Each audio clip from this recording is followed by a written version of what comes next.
Welcome back to the Pride of Detroit PODcast after a break that was adventurous and exploratory. So look for that on the scraps for many, many, many different reasons. I swear the scraps might be longer than this podcast right now, but let's leave that for another time. Let's talk about tight ends. Let's talk about the tightest of ends. For those of you who have joined the tight end listcast in the past, you should know that this listcast is beyond cursed. This is a very cursed listcast. If you're not familiar what listcast is, every offseason we rank the top 10 of every player in the NFL at skill positions. So we've done wide receivers, we've done edge, we've done running back, we've done cornerbacks. Quarterback is next week. This week it's tight ends. And in the past, we have done something so awful. Me and Jeremy have been guilty of this in that was it what? You wasn't. I never make mistakes. I was just making sure that I was being excluded from this because okay. Yes, was this our inaugural listcast that this happened? I think we started this listcast in like because we did it in 2018 when we had this oopsie. Yeah. Wasn't it? Yeah, okay. Yeah. We put Hunter Henry on our tight ends listcast, and then it got broken to us by Ryan, minutes after me and Jeremy had made our arguments for Hunter Henry, that he had a torn ACL and he was out for the year. So that's the kind of curse that has come for this list. And it keeps coming up. It keeps happening. It's happening all the time. But again, listcast, let's start it off. So as always, this is about what we think they're going to do next season at this point in their career. It's not a lifetime achievement award. It's not what they did in the past seasons. It's what we believe they will be top 10 by the end of this year of the 2021 NFL season. And it's independent of scheme, current weapons, coaching, etc. A lot of that's there for the quarterbacks list, which we'll get to. But this is a collective list for all of Pride of Detroit. Yes. We got seven different voters, and this is all of those smushed together into one top 10 list. Including Hamza Bakush, who sent us a joke list. It is marked here in red. He has number 10, Eric Ebron, 9, Dan Campbell, 8, Ashawn Robinson. We have excluded his list because he has gone full Joker mode on us. I would have included it if he didn't put Eric Ebron on his list. That is true. That is very true. So anyway, to get us started, we always like to talk about the guys who are just outside. And coming in at 12 and 11 is Logan Thomas and Jonnu Smith. I think pretty highly of Logan Thomas, so this is a bit of a shock to me. I think Logan Thomas was the brightest star, one of the bright stars in that Washington football team offense last year. And I think he'll just continue to improve this year as he transitions from being a college quarterback to a NFL tight end. But he's like 30 now. This isn't a new game for him. Like, congratulations on having a breakout year. And Logan Thomas, he flashed a little bit in his very brief time in Detroit, but I think that was just a situation of where who else is he going to throw it to? Like there's him, there's what's his name, the speedy wide receiver that I'm blanking on, who's good. I can't help you here. I don't watch Washington too much. But either way, Terry McLaurin, thank you. But then who else is he throwing it to? Antonio Gibson out of the backfield. To him too. J.D. McKissick. I mean, J.D. McKissick caught 80 balls in that offense. That just goes to tell you they're throwing it to whoever they can. Okay. I still think he's decent. Jonnu Smith. Ryan, I think you had Jonnu on your list. Do you want to talk about him at all or not really? It'll be a nice segue into who's number 10 on our list, but I have Jonnu Smith ahead of the guy that we'll talk about here in a second because I think that Jonnu Smith is the more explosive player. I think he's the guy who will make more big plays, and I think big plays are the key to success in the NFL overall. So that's why I have Jonnu Smith so high. I mean, in terms of what he does after the ball, 7.1 yards after the catch per reception since he entered the league in 2017, and that ranks second behind only one guy, and we'll get to his name much later in the podcast because he's up there in the top 2. Now, you say you know who's at top 10. I do not. I have not looked at this at all. I am keeping the suspense from this I am sure this year there will be no problems whatsoever. So I'm just going to open the little box here. I'm going to open the envelope that we totally have, the list cast in. Let me see here. Coming in at number 10 on our Pride of Detroit PODcast tight ends list cast for the year 2021 is Hunter Henry. Oh, fucking God! Damn it! Listen. Damn it! This was not a mistake. I was one of the 2 people on staff that voted for Hunter Henry. I had him 8th, and I don't regret it. Pay for your sins. Mike had him 6th, which maybe was a little bit too high. But Hunter Henry's good. I'm sorry. Like, maybe he's not living up to expectations coming into the league, but the man is good. Back-to-back 600-yard seasons. The man finished in the top 20, I think, in terms of PFF grade, or somewhere around there. And listen, I do really think in New England now he's going to get his opportunities. We know how they like to utilize their tight ends. Yeah, he's in New England now. Okay, yeah. And after 5 years in with the Chargers, he's going to get a new. And I know we don't include all that sort of stuff, but I'm just saying I think he's going to have more opportunities than he did in the Chargers, and he's been playing like. I think 10's a great spot for him. I think he's been a top 15 guy the past couple of years, and I think I wasn't just memeing. I swear I wasn't just memeing. I think he's a top 10 talent, and now that he's going to get more opportunities in New England, at least in my belief, people are going to recognize that more. Yeah, look, he had back-to-back 600-yard seasons since coming off that ACL tear. He had, I think, 4 touchdowns last year. Catch rate kind of fell off a little bit last year, but again, as you say, like, I know we're not supposed to take system involved, but he played very well for the Chargers. Can he keep doing it in New England? I think, as you say, he's going to get a lot of love up there in a tight end system. Yep. He was just off my list, and again, I'll stick with this season. I think that Jonnu Smith is going to be a greater prize than Hunter Henry. I think that the thing that's kind of hurt Hunter Henry in his NFL career is that I think that he was getting pushed to that elite status before it actually happened. Yeah.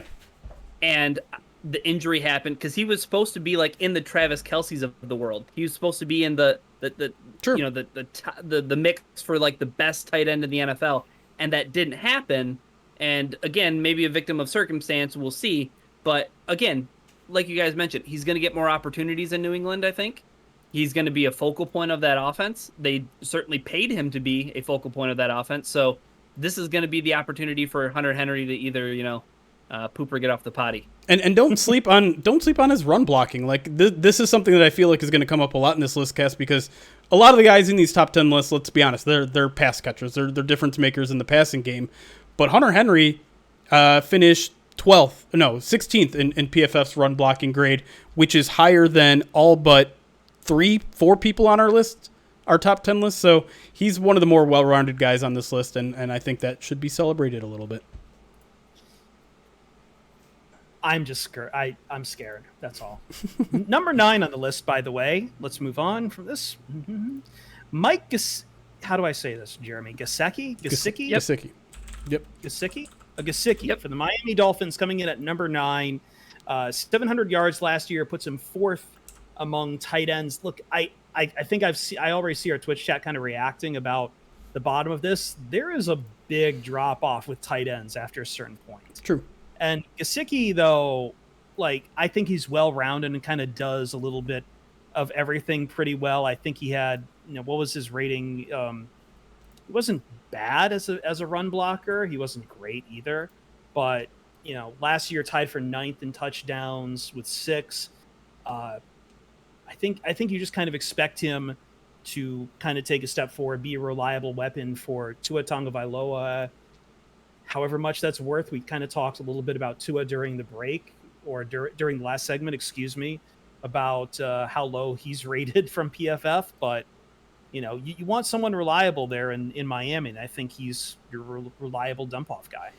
I mean, he's at that age, right, where tight ends kind of break out. The first couple seasons can be a little tough on tight ends. He just finished year 3 and had kind of a breakout season. He was only 20 yards short of where T.J. Hockenson was, and we're all talking about how T.J. Hockenson had this amazing breakout year. Well, Mike Gesicki's right behind him. And in terms of his efficiency, in terms of all those stats, PFF had him as the 8th best graded tight end last year, 6th in receiving. So he's really he's definitely more of the receiver guy. As you mentioned, his run blocking grade isn't that well. 4th in receiving yards. I think he's just now blooming. And this could be a string of several years put together. I think he's maybe the most underrated guy on our list.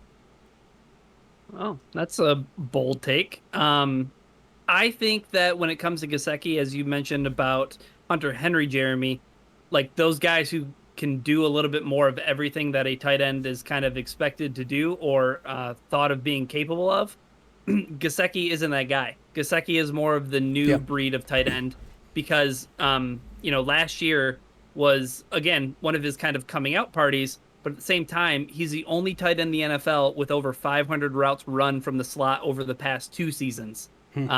So he's kind of that specialized new kind of tight end that we're seeing more and more in the NFL, who's really just a receiving threat.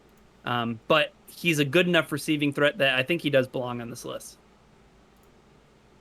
I'm going to move along to number 8 because I feel like we're going to spend a lot of time on this one. Partly because 2 members of this team, one who left him off the list entirely, one who has spent an entire offseason talking about him to an alarming degree. And that is, and we don't usually put rookies on these lists, but again, I don't think tight end is a very deep position sometimes to it. And also B, this guy got all the hype to deserve being in the top 10, and that's Kyle Pitts of the Atlanta Falcons. So who wants to go first? Should we go to Jeremy, who left him off the list, I think, to spite one Ryan Matthews? Or are we going to give the floor to Ryan Matthews, who, to him, Kyle Pitts is his Lord and Savior? I could not jump in here and talk about Kyle Pitts before Ryan. So I will give the floor to him. Okay, so here's the deal with Kyle Pitts. I had him all the way up at, was it number 5 on my list? Yes. I had him at So now I have Kyle Pitts this high on the list because, again, we try to do this removing these players from their situation. But Kyle Pitts is going to be a huge feature in an Atlanta offense that just decided to move on from Julio Jones. They have Calvin Ridley, but their second best skill position player is Kyle Pitts without a doubt. And he's going to be heavily featured. And I think that with his athleticism and the things that he brings to the table in terms of being that kind of new breed of NFL tight end, but at the same time, like, he's not a complete pushover. He's going to be willing to work in the game to be a blocker, but he's going to be so hyper utilized as a receiver. That stuff's going to show up in the box score. That stuff is going to show up in fantasy stuff. And I know that just absolutely grinds Jeremy's gears, but like, Kyle Pitts will be recognized. Kyle Pitts will get shine. Kyle Pitts will get talked about because of the numbers he's going to put up as a rookie. I'm going to say right now on the podcast, there is no doubt in my mind he is going to be the NFL's Offensive Rookie of the Year. Ooh. I can see it. Trevor Lawrence, move over. I think Trevor, I could see it because I think Trevor, quarterbacks, man, it's a rough bag. It's a rough bag. Jacksonville's rebuilding. Who knows what the Bears are going to do? It's definitely not going to be Justin Fields in my mind. I think you're right on the money. It could be Kyle Pitts. Yeah, and so I'm all in on Kyle Pitts. I think a lot of people are in on Kyle Pitts. I think Jeremy's even in on Kyle Pitts, even though he didn't make his list. But I now concede the floor to you, Jeremy. Why didn't Kyle Pitts make your list? Well, first of all, you spent the past 5 months convincing me he wasn't a tight end. He was a wide receiver, so he shouldn't be eligible for this list. Okay. Number 2, how many times are we going to do this with first-year tight ends? We're going to come in with worlds of expectations, even though history tells you tight end is a really hard position to transition to in the NFL. First-year success at the tight end position is extremely rare. Extremely rare. So I'm not going to crown Kyle Pitts. I mean, TJ Hawkinson. We kept trying to tell everyone, don't expect the world out of this guy in his first year. It's not going to be that good. Look at everybody. It doesn't happen until at least year 2. Sometimes it's until year 3 because it's just a tough position to learn. And I know Atlanta's set up in a different situation where he's going to get a lot of looks. I agree with you on that. But this isn't about looks. This isn't about targets. This isn't about what we think their production is going to be in 2021. It's about where we think their talent is at the NFL level right now, and I'm not giving it to Kyle Pitts right out the gate. I'm just not. Because it's so hard to transition to play tight end in the NFL when he's not going to be playing tight end. Okay, so then he's not on this list either way. Well, I don't think we weren't going to do a list cast of weapons in the NFL where I would have put Kyle Pitts number 1. This is like that one guy who was it with the Saints now? Where the hell is he now? He was a tight end that like he kept arguing that he should be paid on like the wide receiver. Jimmy Graham? Scale. Jimmy Graham, yeah. Yes, I don't know. Again, I'm blanking on names today. This feels like a Jimmy Graham situation right here. It's like we just don't know what to call him other than tight end. Because that's where he's finding out. I am fascinated to see how much he'll be lined up in the slot. I imagine it's going to be a bunch, but yeah, I don't know. Like, here's the thing: you might end up looking very right. He might get a ton of yards this year. I still don't know if I'm going to crown him as the talented guy yet because, listen, it just takes a while for tight ends. It does. Oh, man. Chris and I are going to have a betting podcast. What Jeremy just did is called a hedge. Absolutely. I do it a lot. Saying I might be right. Yeah. That should be a bingo card on our Pride of Detroit podcast. Me hedging bets. I do it all the time. Unapologetically so. I'm going to put together an official one for the season. All right. Number 7 on our list. We're a little behind schedule. You keep mentioning, Jeremy, about seasoning, how tight ends need time to adjust to the league. And yet this guy, in only his second season, he put up like, I think, what was it, an 80 receiving grade from PFF last year, which puts him pretty high when it comes to, I think that puts him fifth in PFF for receiving grades among tight ends. That's Noah Fant for the Denver Broncos. And again, we talked earlier on this podcast about not a lot of people paying attention to the Lions' offense being bad. The Denver Broncos were not paying attention to them at all, man. At all. For good reason. But Noah Fant had 673 yards last year and 3 touchdowns. And he's, for an offense that doesn't have much of much, he's good. And he is coming into this third year. As you say, this should be his big breakout year. And that's kind of what you hope for on him. Yeah, I mean, it's kind of interesting, obviously, to Iowa tight ends, him and T.J. Hockenson, when they came into the league together.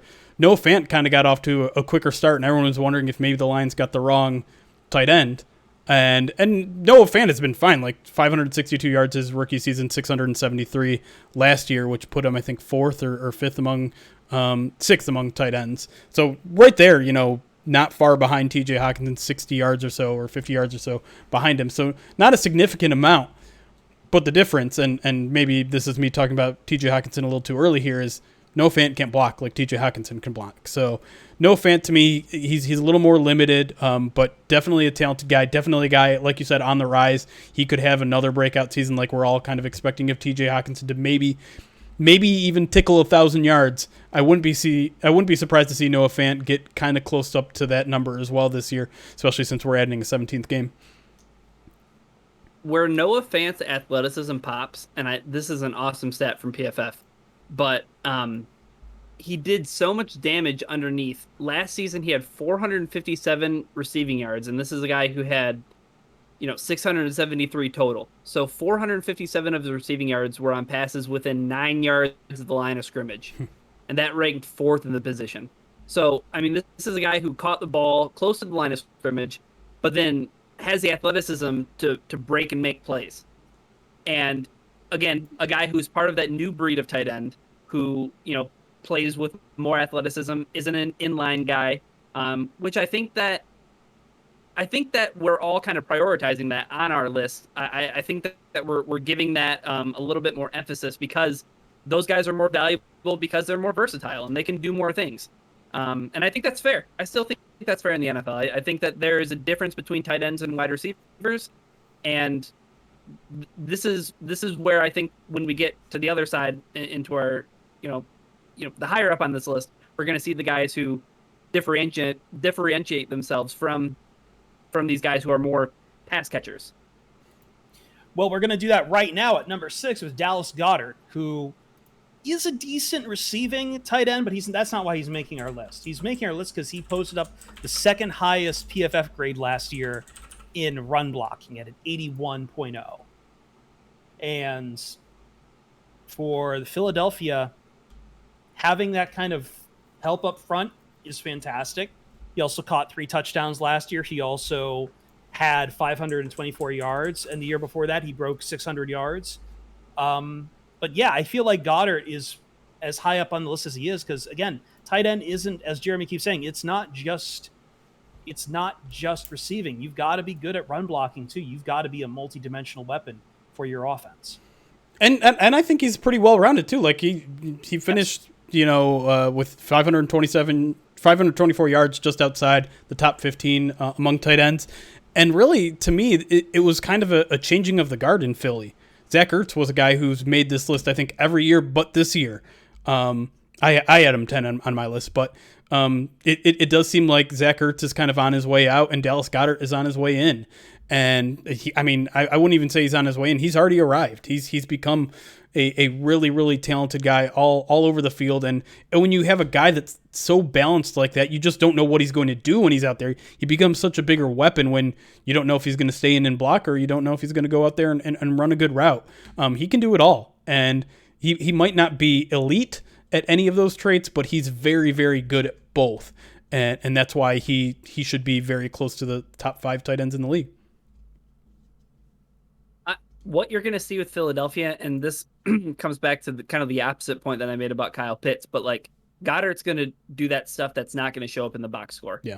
But where it is going to show up in the box score is I think Philly should have an absolute phenomenal running attack. If they go to kind of like some outside stuff, you got a guy like Lane Johnson who you can put Goddard right next to, and man, you're just clearing road. You are gravel paving your way to some running yards. Or you put him over there next to Andre Dillard, who I know the Eagles have a ton of faith in too. So Goddard, you're going to see his receiving numbers take off too, especially if, it seems like all offseason long, the Eagles have been talking about moving on from Zach Ertz in terms of like a trade or something like that, so that they can kind of elevate Goddard to this like tight end number 1. Right. He's actually going to be like a focal point of our offense. And he's there's some other receiving options there too. So, but I think you're going to see those receiving numbers pop a little bit more. And I think you're going to see him show up on the box score, but because of what they're doing in the backfield. I kind of look at him as like a more well-rounded Mo Alley Cox, because Mo Alley Cox was a really good run blocker that last year too. Yeah, I think that's fair. Yeah. I just like I had him 7th on my list and I'm already kind of rethinking it because I think Dallas Goedert is again maybe one of the more underrated guys on our list, just in the fact that he can do it all. And yeah, I think Ryan nailed it there. Like the fact that the Eagles are talking about moving on from Zach Ertz is a huge vote of confidence in Goddard, and that's something that you should take notice of. Yep. Let's take a quick break. On the other side, we will do top 5 of our list here. So far we've got Hunter Henry, Mike Gesicki, Kyle Pitts, Noah Fant, Dallas Goedert. Who's going to be in the top 5? Well, we haven't mentioned TJ Hawkinson yet, and this is a Bleeping Lions podcast, so maybe, just maybe, a Lion hits our one of our list casts here. We'll be right back on the Pride of Detroit POD cast.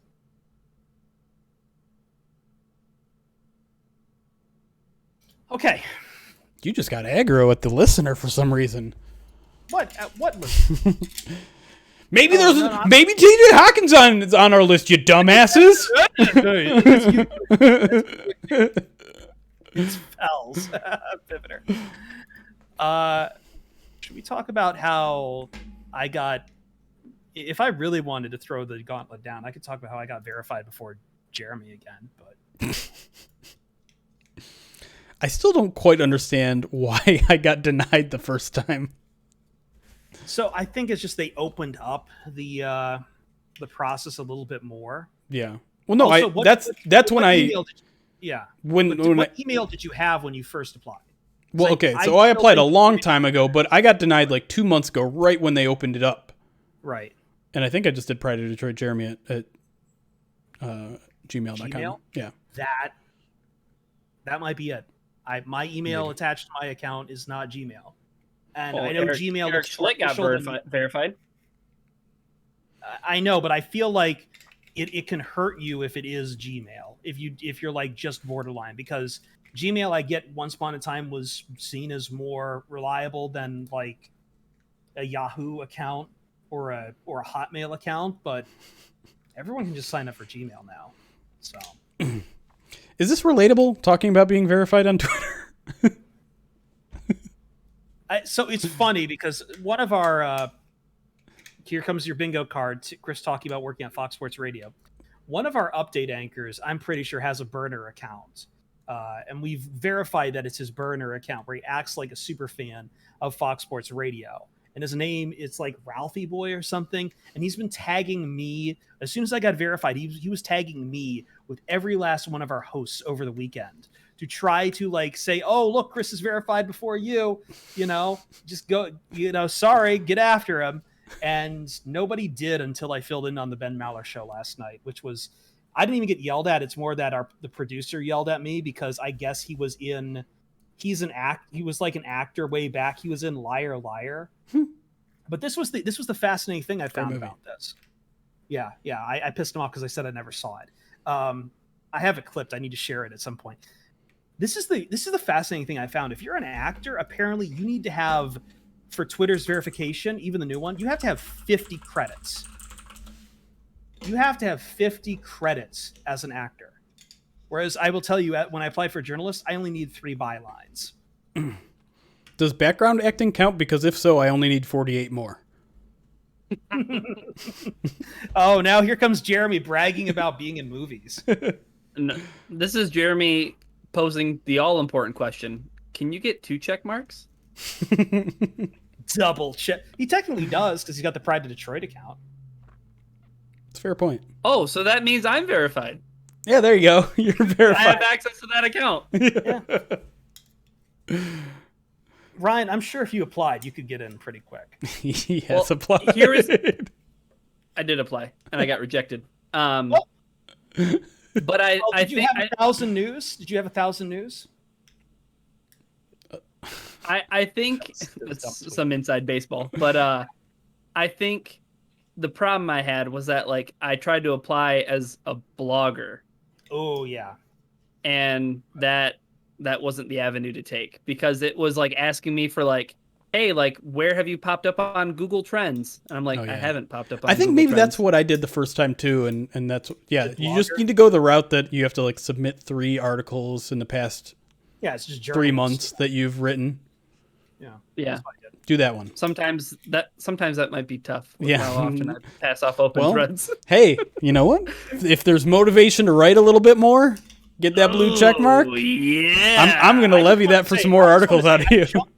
I just want to bring it up because I jumped in Jeremy's mentions on something completely unrelated, and all he sent back to me was, "I'm not talking to you."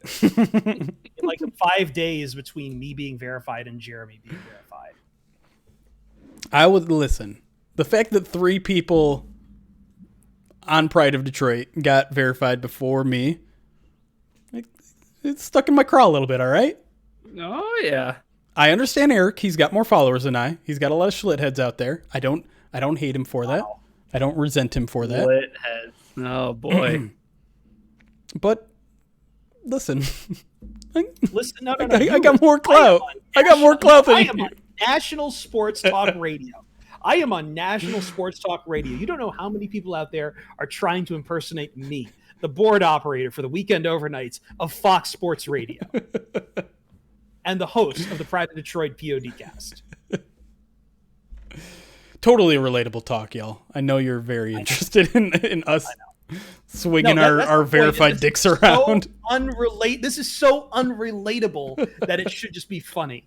I think the irony of this all, to tie this into Tight End Listcast, is that the 2 guys who put Hunter Henry on their list when he didn't play the following season both got verified, or I did. Listen, I know I get things wrong so infrequently that you want to just bring up the one time that I did, and I'll allow it. Yeah. I'll allow it. It is kind of interesting to learn the process. So it is funny because, like, I'm brave. I did learn the process, and it is fascinating what that process is, considering that I was drunk hanging out with a friend of mine who covers esports. He's like, just Chris, just try to get verified. I'm like, I'm not going to get verified. And he was right. He was right. He was right. I think that brings up another question that Jeremy just kind of brought up by saying that he was a big brave boy. Is that it's not brave to go on Twitter and have stupid opinions about Ted Lasso. So I haven't seen Ted Lasso yet. I really want to. I just don't. I'm not ponying up for Apple TV. But I want to ask Jeremy: is there a show that makes you feel better and more optimistic about life in general than Ted Lasso? No, none. And that's what makes it such a unique show, because everything on its surface is exactly the kind of show I wouldn't like. I can be a real sarcastic asshole sometime and bleak about the future. And those shows that lean into that tend to be the ones that I drift towards, the ones that are cynical, the ones that are mean or ironic or whatever. Ted Lasso is so positive and I don't know how it can be so optimistic without seeming corny at any time, because it doesn't hit up like, I think that's what bothers me, is like the world isn't actually like this. It's corny. It's unrealistic. I hate it. Like that's everything. When I heard Ted Lasso being explained, that was what I expected every single criticism of mine to be of the show, and it never approached that. Somehow, I don't quite understand how. It's like even a show like Parks and Rec, I think, can be like kind of fun and optimistic and thing, but at times it can be also kind of biting about like the political nature of America and things like that. Mm-hmm. But Lasso is just like so it's hopium overload, and it's fun and it's funny and it's witty and it doesn't feel sappy ever, and I don't get it. What was that line that came out around 2016? Hope punk, or something like that. I don't know. Yeah.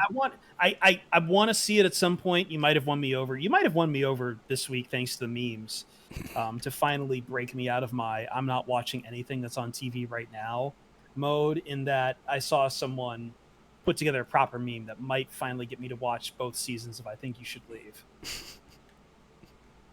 Good. But just because I didn't realize the guy who voiced Aramaki from the Ghost in the Shell TV series is in it as like what's his name? But he's in the series. Yeah, he's just like a bit player, but like, yeah. That's the thing that I appreciate about I Think You Should Leave, is that there are all these bit players that after watching the first season and seeing some of them pop back up in season 2, it's like, I'm so glad that this person who doesn't really have a high profile, like Jeremy, I'm never going to remember Printer Girl's name. And she's, by all accounts, like a really funny actor, and I should know her name by now. But like, being in the first season and then popping up in 2 sketches in season 2, like, it was like, yes, like she deserves to be on a show where she can be funny like this, because it's so awesome. And to be clear, she is. Like, she's on a bunch of things now. Is it Patty Harrison? I think it's Patty Harrison. Yeah. Mm-hmm. Yeah. But yeah, I can't tell you, like, when I saw her in the first skit, which was funny, it's a Shark Tank spoof on Shark Tank, yeah. I was like, oh, this is great. Like, this is her being her. It's great. And then I thought that was over. And then she comes in on the last episode and kills Eddie Munster! Absolutely.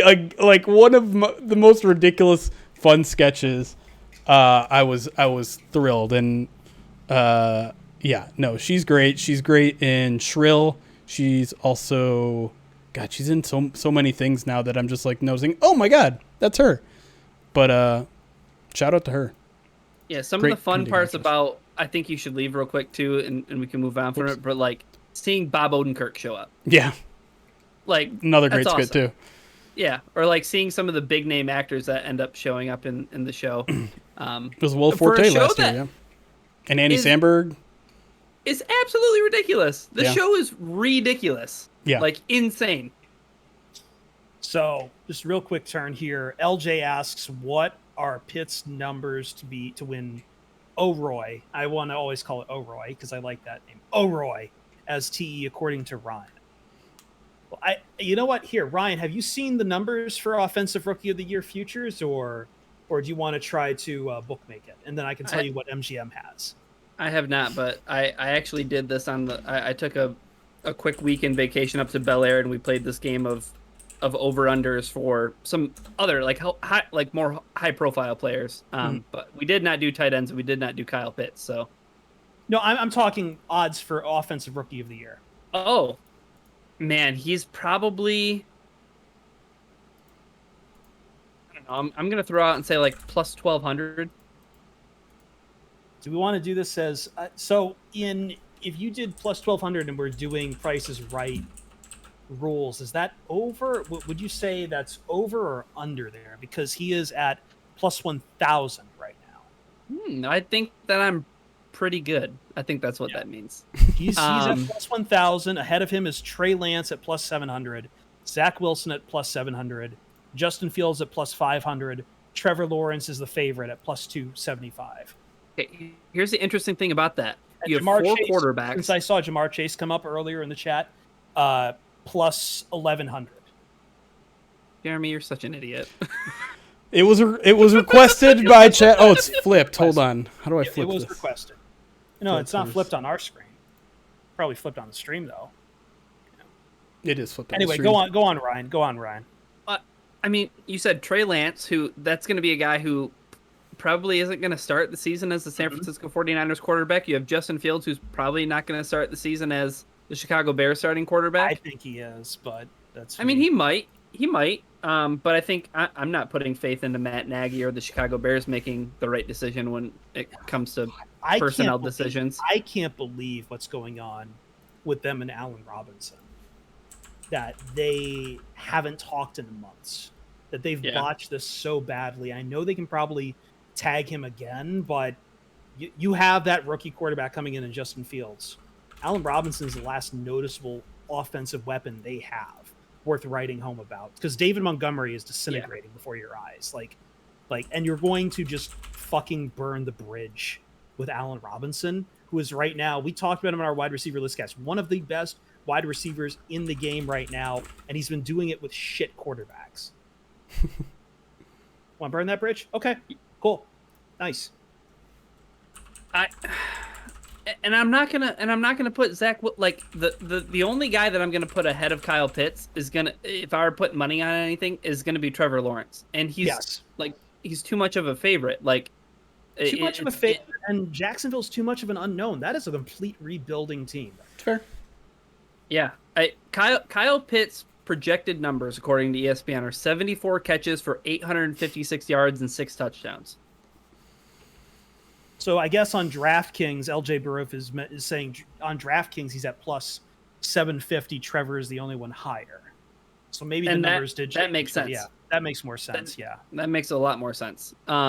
If Kyle Pitts is projected at 74 catches and 856 yards, if he gets over 1,000 yards and Trevor Lawrence kind of has like a ho-hum season, like Kyle Pitts needs to be the offensive rookie of the year, without a doubt. So I'm looking at updated numbers. Though that number I gave you was from May. Kyle Pitts is now at plus 800. But again, in front of him for MGM, Fields is also plus 800. Lance is plus 700. N'Keal Harris is plus 600. Najee Harris, excuse me. I don't know why I said N'Keal. Yeah. N'Keal Harry. N'Keal Harry on the mind, right? Yeah, sorry. Najee Harris is plus 600. I guess I could see. I could see and that. And then Lawrence is plus 300. Yeah, those would be my 3 favorite names. Would be Lawrence, Pitts, and Harris. Yeah, not that Chase? I think.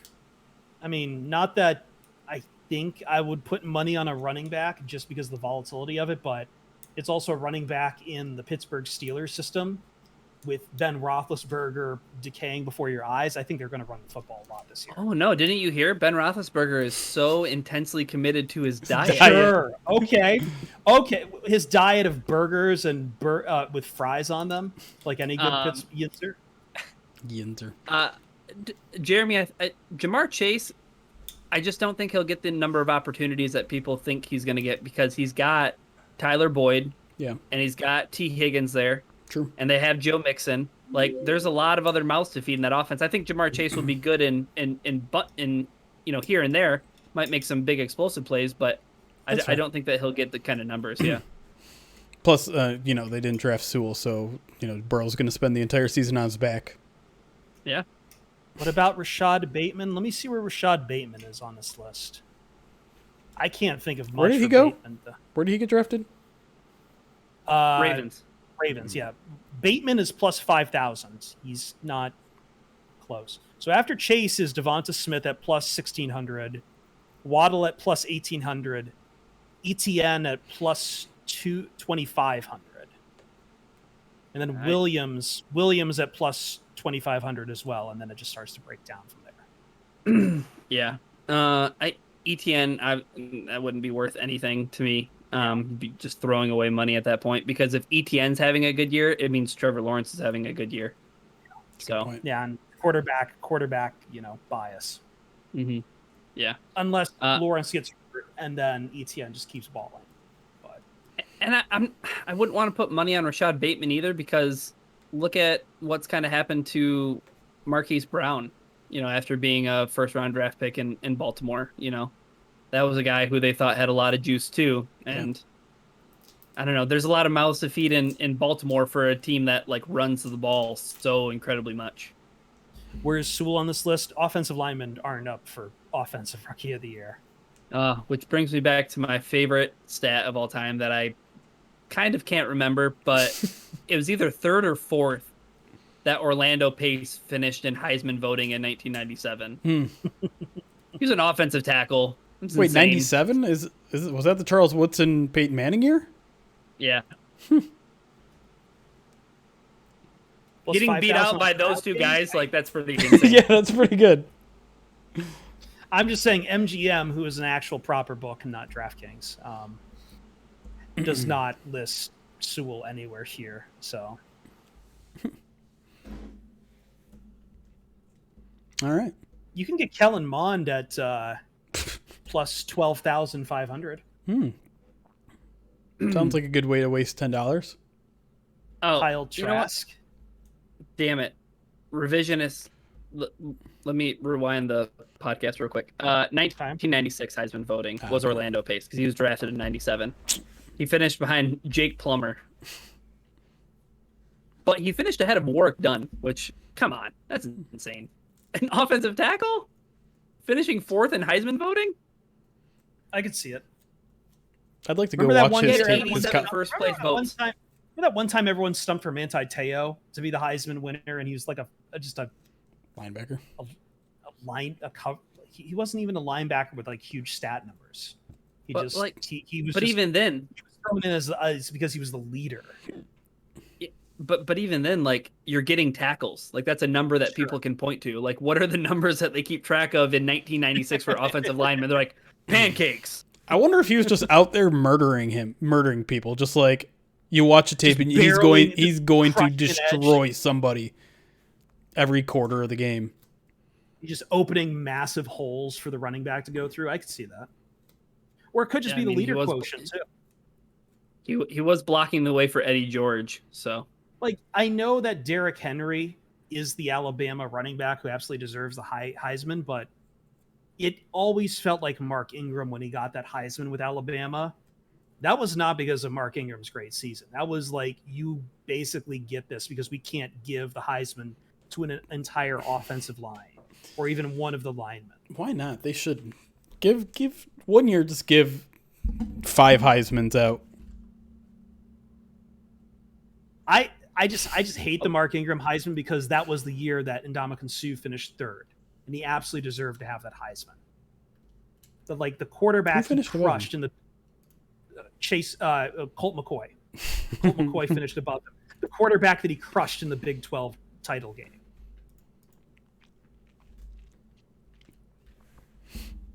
Ndamukong Suh actually seems like a pretty nice guy these days.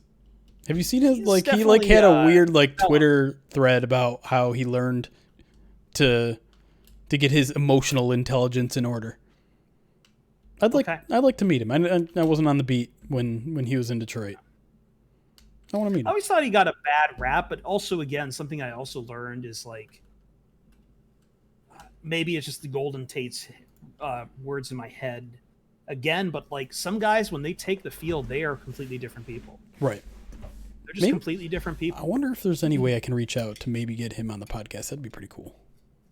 Well, yeah, that'd be a good get if we got Ndamukong Suh. I think with Suh though, like, isn't he the kind of player that when he was playing in Detroit, like he would have been absolutely celebrated for the nasty, borderline, dirty play? He absolutely was. But he would have been celebrated for it in a much different way if he played like in the 80s or if he played in the 90s. Like, I think that the era that he played in, all of a sudden there's a camera everywhere and everything's getting played on a 24-hour news cycle that like people kind of spun him as being a dirty player, especially because he played for Detroit. Well, also, I don't think there's a lot of Detroit versus everybody, just because like you could have taken that guy anywhere. Like, look at how many times we hate on guys in Cincinnati, rightly so, for being filthy. Like Perfect. Like Perfect couldn't go anywhere without us talking about the dirty hits he threw. But yeah, I think you're right in that if he played in the 80s, he would have been dirty, but he would have been celebrated. Because I can't tell you how many, like when I was a kid in the 90s with those VHS tapes my dad had of like, you know, nasty hits, the top 50 nastiest hits, the VHS compilations from like NFL films. Like Suh would have absolutely been on there. He would have stepped on someone's leg and they just would have been giggling about it. Because that would have just been like toughness. That would have been getting in your opponent's mind right there. Oh, it's like the whole Dick Butkus thing, right? Where it's like, you know, dirty, nasty player at linebacker. But for some reason, Chris evoking the old like VHS tapes of just seeing players get concussed made me think of I Think You Should Leave's Coffin Flop. Now that is one thing I have seen on Twitter lately, is just because what was I saw someone do the GIF with Tim Robinson with like the words up. He's like, I don't know what to tell you. We were just at these funerals where everyone fell out of the caskets. For whatever reason, I really love the premise of that skit, which is he's running. What's the name of the network that he's running? It's like Corn Cob TV, and it's being eliminated by a cable outlet network, cable network. So he's like, you need to unsubscribe to this cable. They're gonna get rid of Corn Cob TV, and they say I'm just a dumb hick. But I think the reason I like that premise is like those are real commercials, and it's weird like pettiness that just shows up as an ad on TV of my God, Comcast is going to get rid of Fox Sports Net. You need to write a letter to them now.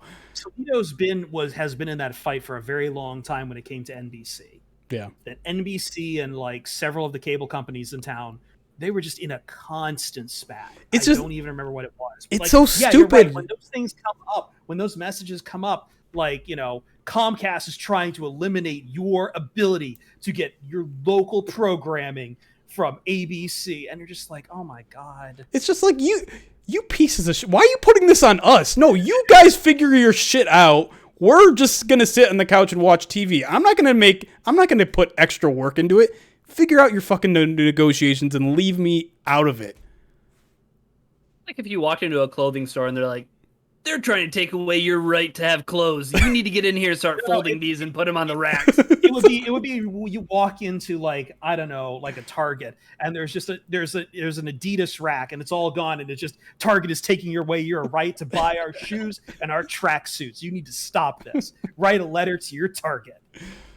Go assault your Target's employees right now.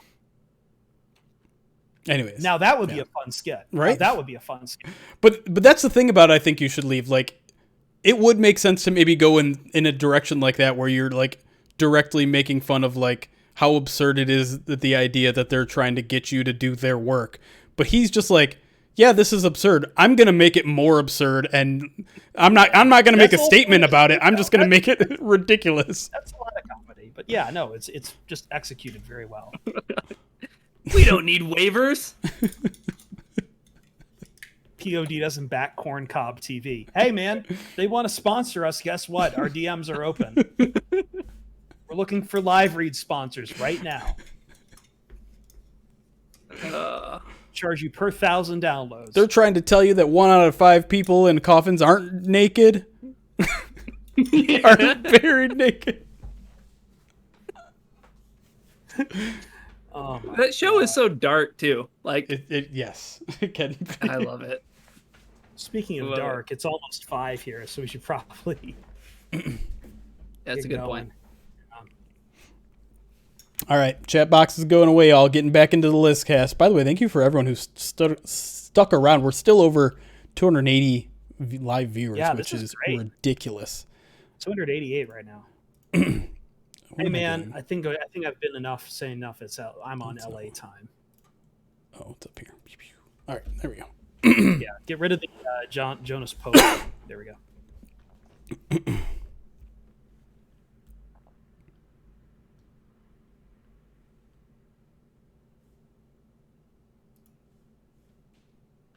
Welcome back to the Pride of Detroit POD list cast as we wrap up tight ends. Top 5 coming your way right now. We'll just go right into it. Why not? Who cares? Who cares except for us? Number 5, Mark Andrews from the Baltimore Ravens. 700 yards last year, and that wasn't even his best season last year. I know he had like 852, I think, in 2019. He was Pro Bowler. He's put Pro Bowl, like he's put up fantastic numbers, and yeah, I think he's kind of the guy you look towards in Baltimore right now. They've got some great options, but you know, he does what you need to, and comes in 10th overall for PFF, which again, the PFF grades up and down too, because they take into consideration as well, like pass blocking. So, you know, Mo Alley Cox ends up like 5th on their tight end rankings just because of, pass blocking a lot of the time. But I think that Mark Andrews, very well rounded and deserving on the list. Yeah, I mean, if we were just to go off productions in the past couple of years, we might be talking about him as a top 3 tight end. Because yeah, like you said, 852 yards last year in his Pro Bowl season, followed up with 10 touchdowns and 7 last year. In the Reds. Yeah, he's a huge threat, and I think the reason why he's at the bottom of our top 5 list here is simply the offense that he's in Baltimore. He is the primary receiving target there, essentially. And so he's just getting, I think, maybe an abnormal amount of opportunities. That's not to say the guy isn't talented. Like you said, like still a top 10 tight end in terms of PFF grades and all that sort of stuff. But I think the reason why a guy with top 3 production is only top 5 on our list is simply because he's just that primary focus in Baltimore. I don't know if I really agree with that. Like, he got 58 touches last year, 64 the year prior. But TJ Hawkinson kind of got that same amount, got more production last year. Got more touches last year. TJ Hawkinson had 68. Now that is more than someone like Gesicki, who had like 53 touches last year. But I think that's about average. Yeah, I mean, but go ahead. No, go ahead, Jeremy. I was just gonna say, like, what I'm doing is combining targets for the past 2 years. You know, he had 98 targets in 2019, 88 last year. Hawkinson had 59 targets 2 years ago, 101 last year. So Hawkinson did eclipse him last year, but just, putting together his kind of full resume here, he's been the guy in Baltimore, and I think that's what Hawkinson will become. I mean, you have to remember that Baltimore is a team that runs the ball a heck of a lot. The Lions aren't. So the Lions have a ton of passing opportunities to spread the ball around. Baltimore doesn't. They've kind of just been focusing more so on one guy. So if you're talking like percentage-wise, I would say Mark Andrews is getting a much bigger share of the pie than Hawkinson has been. I think Mark Andrews is probably underrated on our list, and he's a tough fit because, like you said, Jeremy, he served as Baltimore's kind of primary receiving option for the past couple of seasons. On top of that, I mean, they felt comfortable enough to move on from Hayden Hurst. Mm-hmm. And then on top of that, like when you figure in like minimum run blocking snaps, like 50% of at least 390 snaps amongst tight ends, Mark Andrews is 7th in the league as far as run blocking tight ends go. So he's an important piece to a Baltimore offense that serves the running game. and he's kind of like their de facto receiver too. So Yeah. He definitely belongs to be in top 5 talk. He's definitely one of the most important pieces on Baltimore, especially on their offense. He's top 3, I would say, important player. Absolutely. Yeah, absolutely. Number 4, TJ Hawkinson. Yes, we are finally getting a Lion on here. I'm already seeing some of the chat reacting and thinking Mark Andrews belongs above TJ Hawkinson, but I think, again, we keep saying it, and I think maybe we just need to stop holding to it as much when we talk about, we're not going to look at scheme, but it's hard to deny that TJ Hawkinson is the weapon right now in Detroit. He's it. Like, you can make arguments for Quintez Cephas or Amon-Ra St. Brown, but TJ Hawkinson, he went to a Pro Bowl. He had 700 yards. He had over 700 yards last year. He had 6 touchdowns, and guess what? Goff is probably going to be throwing to him a lot. And he also gets a bump on this list because, as we said, he's not just a receiving threat. Let me pull up his records here. He scored 70.9 PFF grade in run blocking. He's an integral part of everything the Lions want to do, and he's going to be out on the field quite a bit and see a lot of use in both roles. Yeah, I mean, you nailed it there. That 70.9 run block grade is third best among our tight end list here. Only 2 guys had better than him, and one of them is number 1 on our list. Hint, hint. The other one's Dallas Goedert. Yeah, and like I've said a couple times in this podcast, he's entering year 3, which is really that prime spot for a lot of tight ends where if they've just been good, this is where they could be great. And you can argue TJ Hawkinson might already be great. A Pro Bowl season in his second year, it's pretty darn good. I think you could also argue that maybe it was a weak year for tight ends last year, and so maybe he was just kind of maybe gifted a spot a little bit. But to me, the cards are all aligned. The stars are aligned. Whatever metaphor you want to throw in or mix and botch terribly. This is the year. The only thing that I am proceeding with caution with Hawkinson, and I think I mentioned in a previous green room, is how he reacts to being the guy.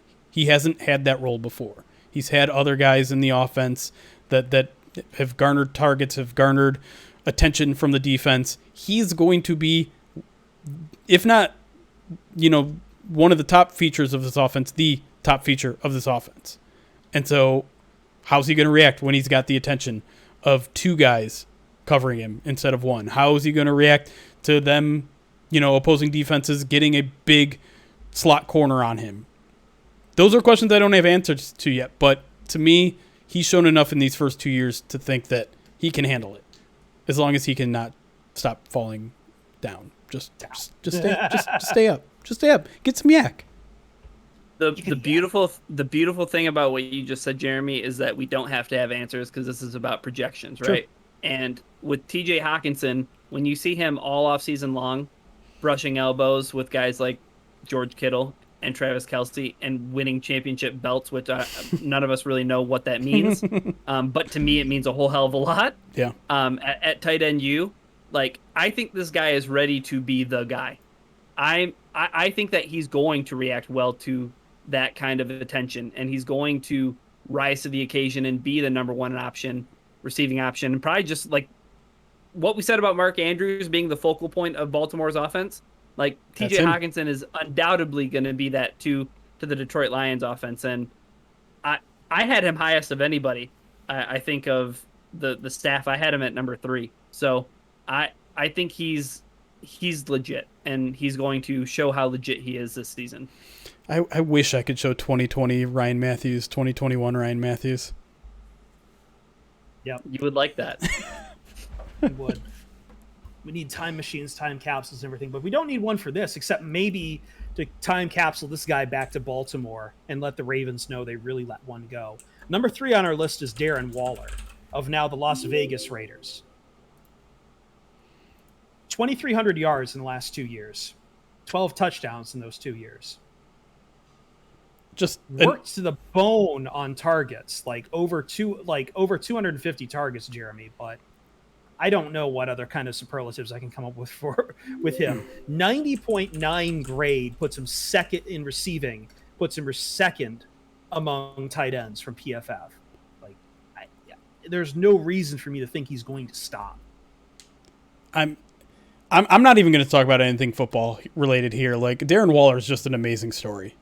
He's just a fantastic story. A 6th round pick who deals with some substance abuse early in his career, can't get it right in Baltimore, turns his entire career, turns his entire life around on a freaking dime, comes out of nowhere, and like you said, 2,300 yards in 2 years when no one saw that coming. Absolutely no one.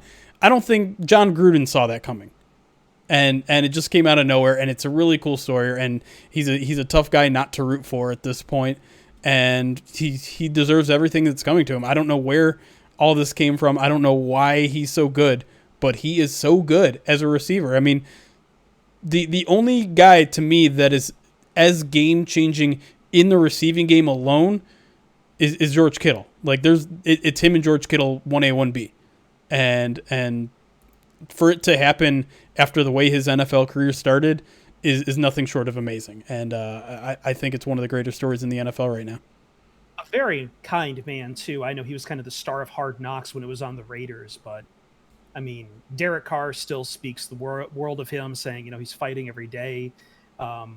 He's offered to help mentor Tim Tebow to try to get over to tight ends, which I think, you know what? I just lost all respect for him. It's all gone. That's a nice I'm just kidding. Branch. I'm just kidding. I'm just kidding. I'm not a Tebow hater. I'm just kidding. But yeah, no, I the story is cool. He's cool and he's insanely productive. Ryan, he could be like, if you're drafting tight end for fantasy, he could be like first on the board. I think you can make a really good case that he should be the first tight end that comes off the board in fantasy drafts. Because he is that productive, like Jeremy said. Like, as far as receiving options go, like, I think it's probably either, I think it's Travis Kelce or Darren Waller. Like, I don't think you're going to find a better receiving tight end in the NFL. Darren Waller belongs in the top 4 discussion. I had him at 4, and the reason why I had Hockenson ahead of him is just because the only thing that Waller seems to struggle with a little bit, or how he's, you know, not really utilized, is as a blocker. Like, he's not an inline guy really in terms of, you know, bolstering that run blocking. Like, I think just he was a little bit south of 50 run block grade from PFF. He's like a 58 on pass block grade. Like, yeah, he's definitely a guy you want out there. If you line him out there, you know he's going to be catching balls. Yeah, but guess what? He does it, and does it extremely well. He does it so exceptionally well, and I'm really glad that Jeremy highlighted his time, you know, dealing with substance abuse and things like that, because he's honestly probably one of the best stories I've seen covered on Hard Knocks, in terms of a guy who they had footage of him in Baltimore, like, not really knowing what's going on because he's showing up to practice like drunk, and, you know, dealing with, you know, issues in that capacity. Like, how could you not root for a guy who's turned his life around like that, and is so incredible at what he does, but also, as you know, Chris points out, he's doing things to extend opportunities to other people because he knows that he needed help himself, and he couldn't do it by himself. You know, and I think that's awesome.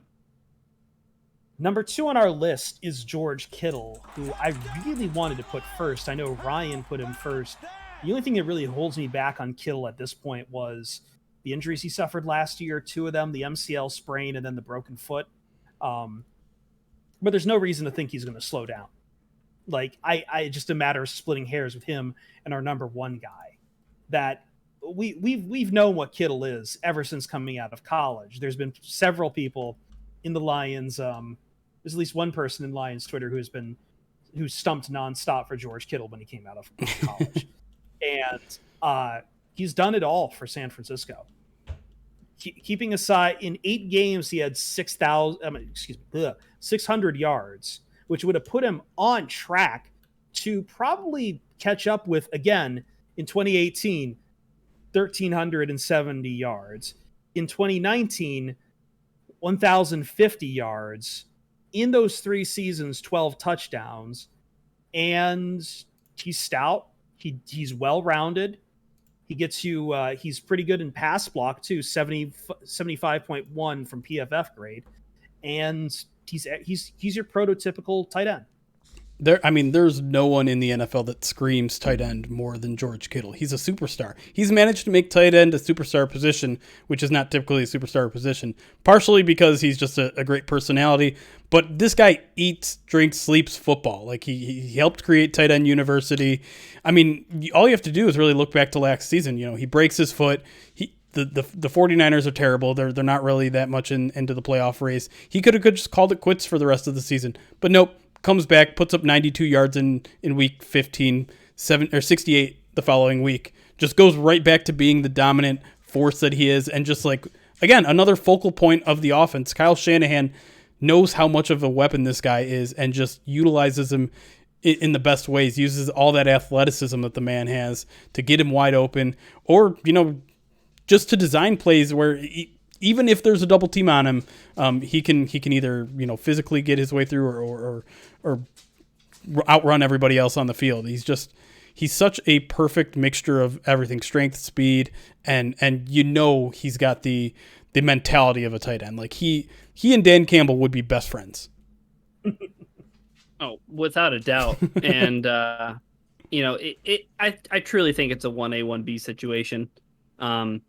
The thing that you've already said everything that anybody could say about Kittle in terms of what he brings to the table in terms of being a complete tight end.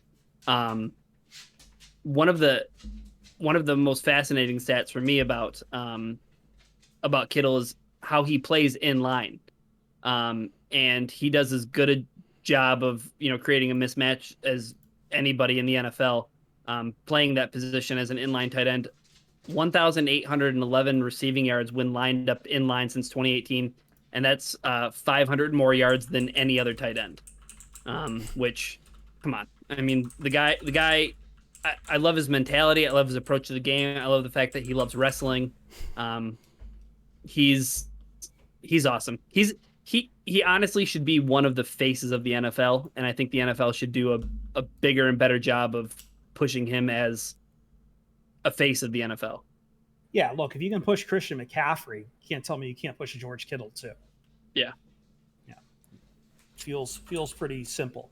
What's simple is the one thing that I want to say about George Kittle is that I think a great way of describing him is that he's football sexy. Love it. Football sexy also applies to our number one guy, which is Travis Kelce, which should be no surprise. First overall in PFF grade, first overall in PFF receiving grade. Do I even need to give the box score numbers? He's had 5 seasons over 1,000 yards receiving. He just had his career high last year. Yep. First ever tight end to do that. 5 consecutive seasons of 1,000 yard seasons. I mean, what else can you say? The guy's a first ballot Hall of Famer already. Yeah. That's all I got. Only Golden Tate and Jarvis Landry have forced more missed tackles over the last 5 seasons. Those guys are shifty little wide receivers. Travis Kelce's a big dude who's he's bowling you over. And how is it fair that he's on the Chiefs offense? How is that fair? How is that fair that he throws passes too? So this is the thing about why I have Kittle ahead of Kelce, and it's totally breaking our rules about Listcast. Kelce's had Alex Smith, which, I mean, a great quarterback in his own right. I mean, a guy who's like built to throw to tight ends is Alex Smith's football game. But then he follows that up with having Patrick Mahomes. Right. True. George Kittle's had Jimmy Garoppolo his entire career. Well, Garoppolo's kind of built to throw to tight ends too. If Kyle Shanahan would have had a little more cojones, maybe to have Matthew Stafford throwing to him this year. If you just compared Alex Smith to Jimmy Garoppolo, I am offended. I know. Chris Perfett. I am offended. I'm gonna hold you two back. The love for Alex Smith remains one of the weirdest things to me. Whatever. We know exactly why he does. He's got a ligament connection to him. Oh God, I never want to see that leg again. All right, Travis Kelce's really good though. Oh, okay. I'm very excited for this part of the podcast. This is my favorite part of the podcast. Oh yeah. I am. My stomach is aching a little bit, but I'm going to try to do this right. And Don't forget team names this time. Yeah, no. The problem is I don't have all the team names up in front of me, so I might blank on one. You know how I am. My memory is crap. Hunter Henry's with the Patriots. I know Hunter Henry's with the Patriots. Thank you. I know Hunter Henry. It's a tricky one. I'm just making sure you don't get tripped up. I'm out here supporting you. And his ACL is intact, so you can introduce him as Hunter Henry, ACL intact. Shut the bleep up. Number 10, Hunter Henry, terror of POD, New England Patriots. Number 9, Mike Gesicki, who I still can't pronounce properly, Miami Dolphins. Number 8, Kyle Pitts, Ryan Matthews' favorite, Atlanta Falcons. Hold on, I've got something in my nose. Just to be clear, Kyle Pitts my favorite, Atlanta Falcons not my favorite. Very important we get that right. Number 7, Noah Fant, Denver Broncos. Number 6, Dallas Goedert, Philadelphia Eagles. Number 5, Mark Andrews, Baltimore Ravens. Number 4, and totally not local bias, TJ Hawkinson, Detroit Lions. I bless the rains down in Africa. Number 3, Darren Waller, Las Vegas Raiders. Number 2, George Kittle, San Francisco 49ers. And number 1, Travis Kelce, Kansas City Chiefs. That's your tight end list cast. The year 2021. We will be wrong as always. Next year, Jeremy will probably have this list ready to go for us to hold our feet over the fire on everything we've gotten wrong. Hunter Henry, number 1. You stop that. You stop it right now. I can't wait to introduce 2021 Jeremy Reisman to 2022 Jeremy Reisman when he puts Kyle Pitts in the top 4. Hey, it will, second year. Whole different ball game for tight end. Wow. You'd be like, well, it's all about projections. That is true. Like, we got to be careful about the projection thing because that is a hard out to just do whatever kind of hot take nonsense. As was proven by do people want Hamza's list just to show what he's been trying to do to our list cast? Yeah, let's give Hamza a quick shout out. And in fact, I can show you guys everyone's list if you want. Yeah. Do you guys want to see audience. that? For those at home, since we are still recording, he put Eric Ebron number 10. Number 9, he put Dan Campbell. 8, Ashawn Robinson. 7, J.J. Watt. 6, Kittle. 5, Vernon Davis. 4, Kelvin Benjamin. 3, Jason Kabinda. 2, Brandon Pettigrew. Is Pettigrew still in the league? No. Okay. And 1, TJ Hawkinson. Like, Hamza, you are the fly in our Moscow Mule. And here's a cheat sheet. There's so many things about this list, like J.J. Watt, former Central Michigan tight end. J.J. Watt, as everybody knows him. But, like, Kelvin Benjamin, Hamza, are these fat jokes? they seem like fat jokes. I'm trying to figure out how Vernon Davis ends up on this list. I'm trying to figure out what's going on here. I think he got his wires crossed, and he thought that this was a legacy ranking. No, it can't be. Jason Kabinda's number 3. Is this the first time Gronk has not been on our list? I think so. I think last year I had him on my list and you guys got mad at me. And you guys probably turned out to be right. He was okay. He wasn't top 10 worthy. Right, but he wasn't top 10. Yeah. Until the Super Bowl happened. Yeah. Then we got vintage Gronk. He got on the good stuff for that game. You can't prove me wrong on that. All right. Download the podcast, the POD cast. Coming this week later, we're going to have a surprise interview again.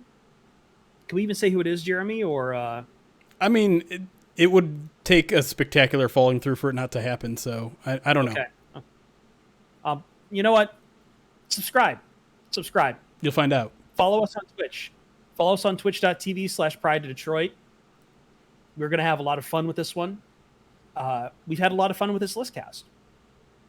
So I'm at Christopher Fed on Twitter. Jeremy's at Detroit Online. Ryan Matthews, still without a check mark, is at Ryan_POD. And guess what? We'll see you Starside.